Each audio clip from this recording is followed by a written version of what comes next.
What is up, everybody? This is Investor Sheikh back at it again with another video.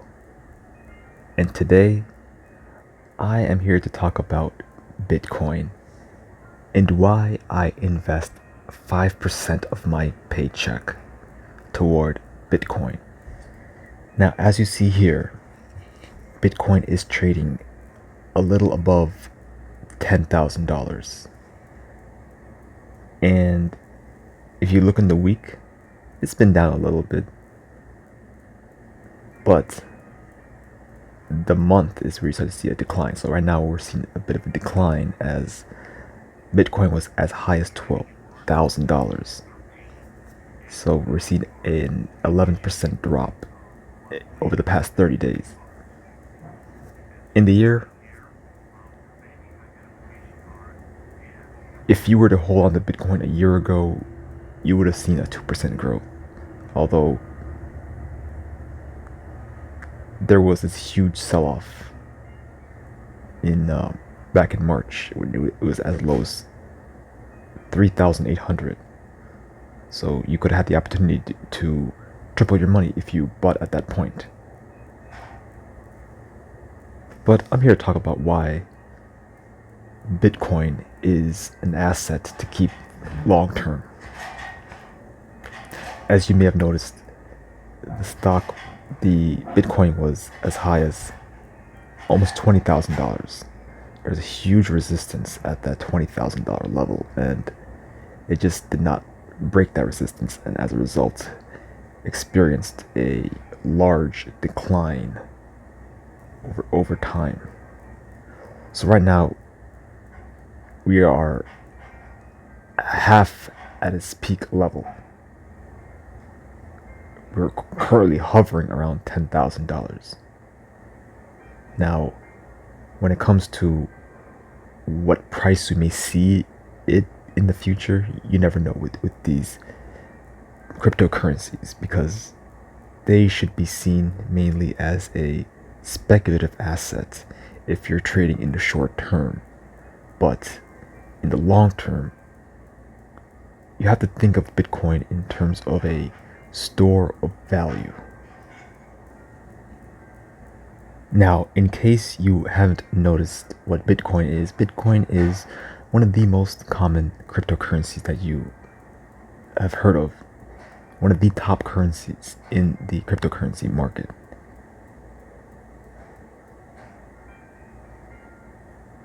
According to Wikipedia, it is a decentralized digital currency without a central bank or single administrator that can be sent from user to user on the peer-to-peer Bitcoin network without the need for intermediaries.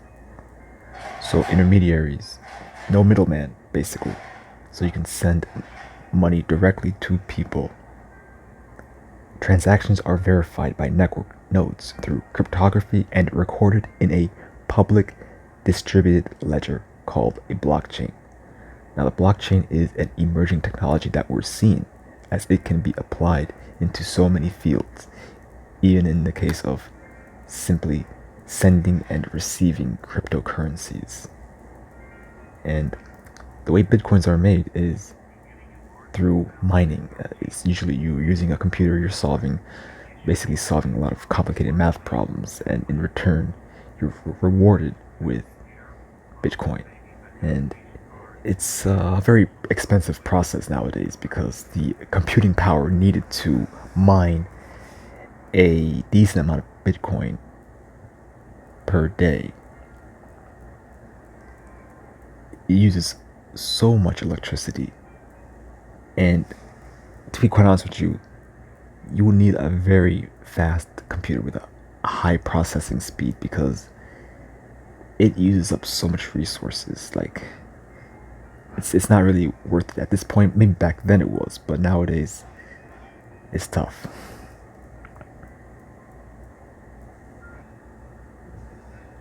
Now, according to Wikipedia, Bitcoin has a limited supply that can be achieved through mining, and the supply is 21 million Bitcoins. And right now,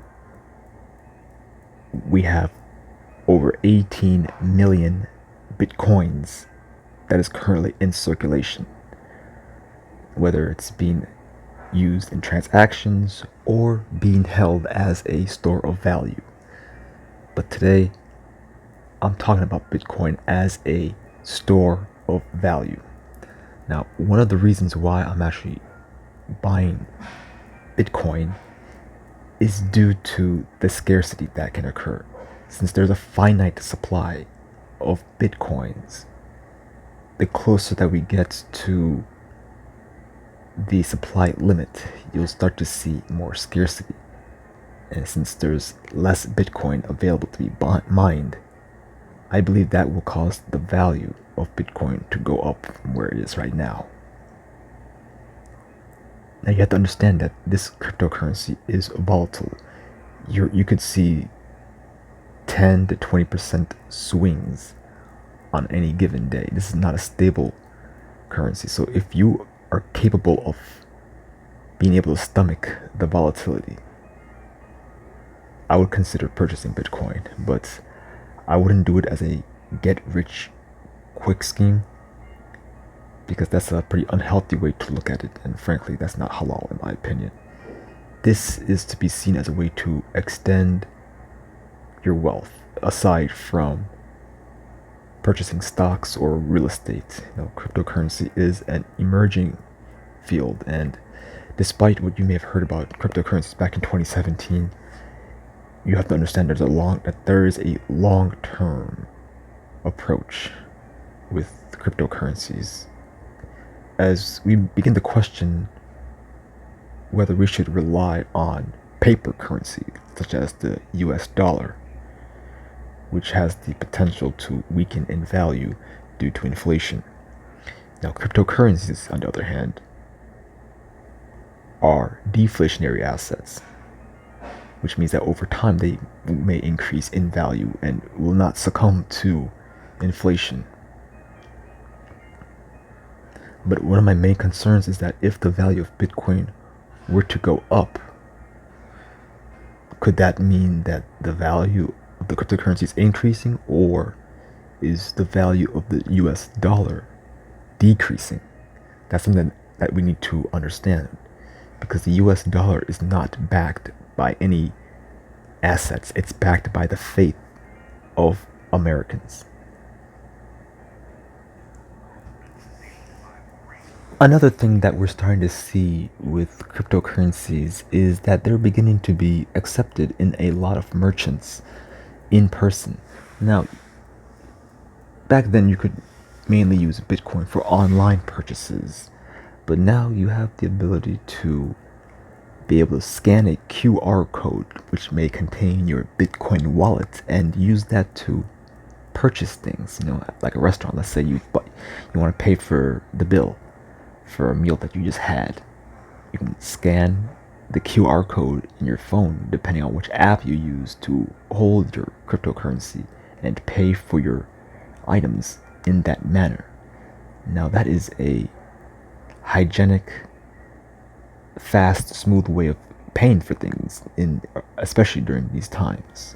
So to be able to use Bitcoin as an alternative to cash is amazing. Now I know you can have the same functionality with other payment methods like WeChat or Cash App, but it's the same concept. It's just instead of using dollars to pay, you're using Bitcoin, which will convert it into dollars anyway. So it's just, for some people, this is something that's kind of hard to wrap your head around, but over time you'll start to see the mass adoption of these cryptocurrencies as more and more merchants accept them as a valid form of payment. Now, this article is referring to it in France, but if we see success in Bitcoin transactions in merchants outside the US, then we may start to see a lot more American businesses accept Bitcoin for payment.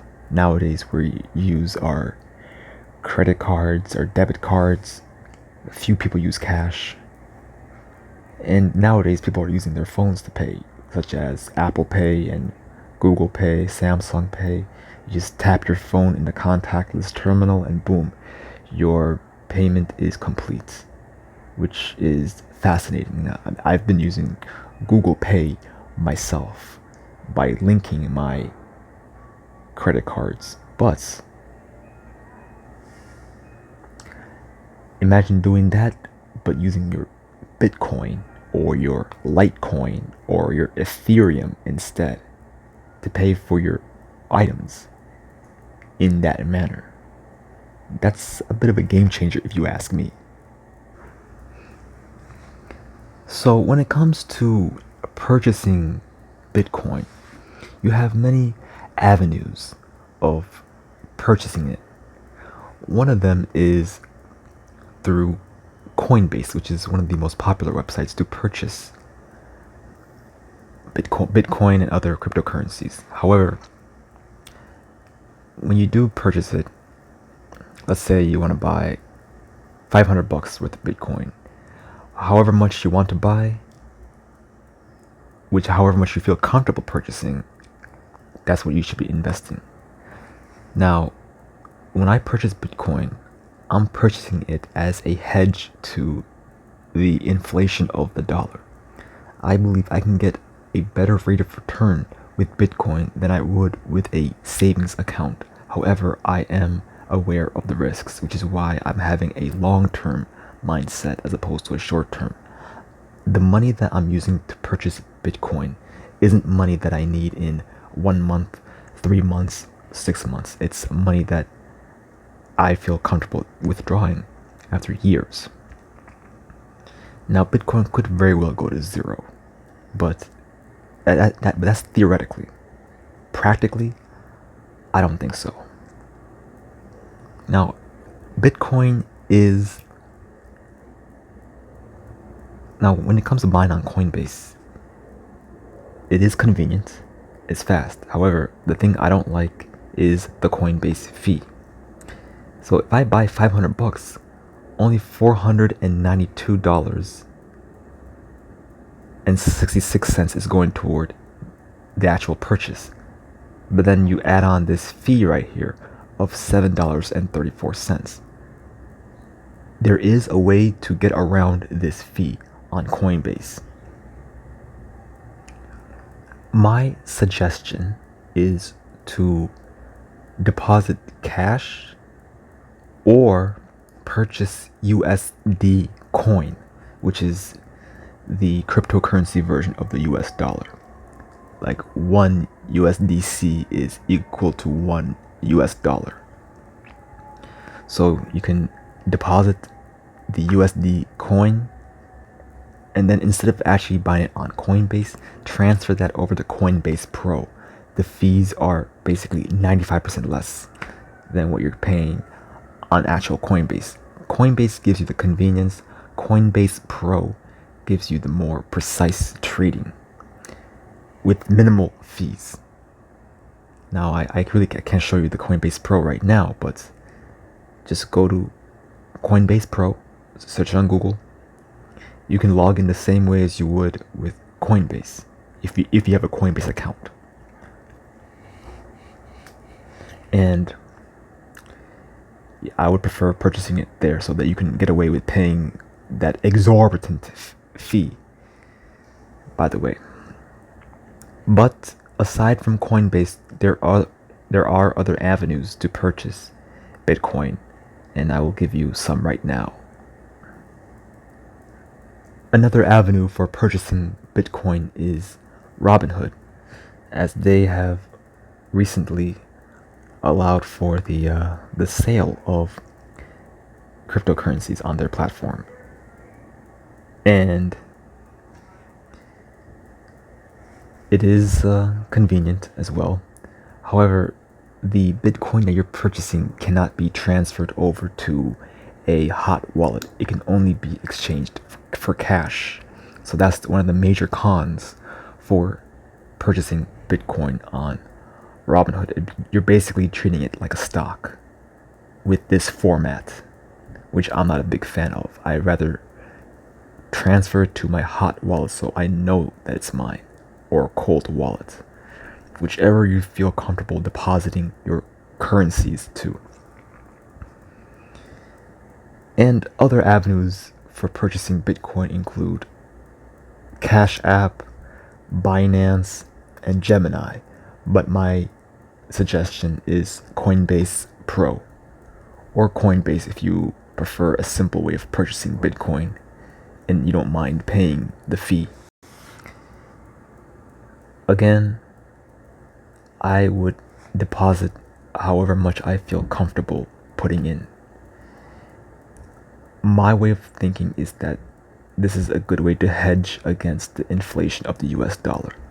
Savings accounts are at an all-time low in their interest rates, so why would you put your money in a savings account?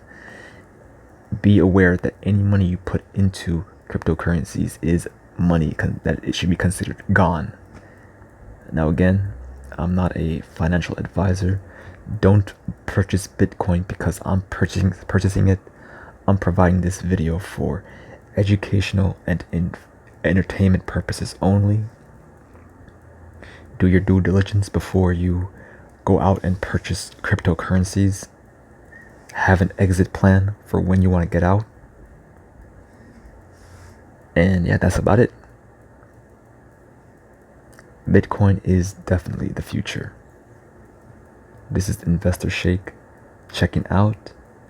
Be sure to check in later this week. I'm about to tell you 2 stocks to make up for not posting this Sunday. But Investor Sheikh checking out yet again.